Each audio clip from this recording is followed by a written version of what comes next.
හයි ළමයි.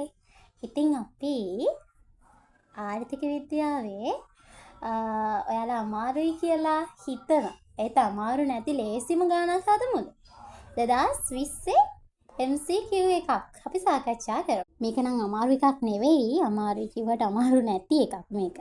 එක්තරා පාරිභෝගික භාණ්ඩයක් සඳහා තියෙන වෙළඳපොළ ඉල්ලුම් ශ්‍රිතය QD සමානයි 5.5යි සලකන්න 20 30 අතර මිල පරාසයේදී මේ භාණ්ඩය සඳහා ඇති ඉල්ලුමේ ඡාප මිල නම්‍යතාවයකට සමීකරණයක් තියෙනවා. අපි දන්නවා ඡාප මිල ඉල්ලුමේ ඡාප මිල නම්‍යතාවය ගණනය කරන්නේ ඩෙල්ටා හොඳේ ඩෙල්ටා QD ඩෙල්ටා P ගුණ කරනවා P1 ධන P2 Q1 ධන Q2 ඔන්න ඔකට ආදේශ කරලා තමයි ඒක විසඳන්නේ. අපිට දීලා තියෙනවා මිල දෙකක්. ඒ කියන්නේ පරාසයක් දීලා තියෙනවානේ 20ත් 30ත් කියලා. එතකොට අපිට සමීකරණයකුත් දීලා තියෙනවා QD සමානයි 500යි ඍණ 5යි P. හරිද? 20ත් 30ත් අතර මිල පරාස වලදී අපිට ඉල්ලුම් ප්‍රමාණය හොයාගන්න පුළුවන් නේ. quantity demand. එතකොට 500 අපි ඉස්සරහ 20 දී බලමු නේද? 5 වරක් 20 100. එතකොට 500න් 100ක් ගිහාම 400යි.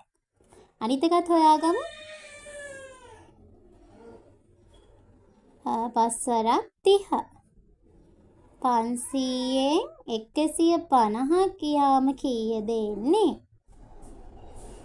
350යි. හරිද?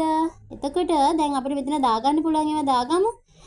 P 20 ධන 30. ඔය දෙක දාගන්න පුළුවන්. ඊට පස්සේ 400 ධන 350. ඔය දෙක දාගන්නත් පුළුවන්. හරිද? ඊට පස්සේ අපිට තව දෙයක් දාගන්න පුළුවන්.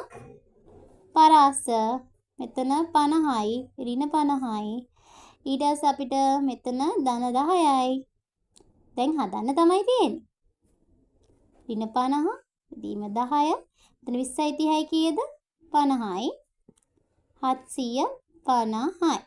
එතකොට 10ට 1යි 5යි. මෙතන බිඳුවට මෙතන බිඳුව කැපෙනවා 5ට 5 1යි 75ට 5 15යි. එතකොට 5ට 5 1යි 15ට 5 3යි.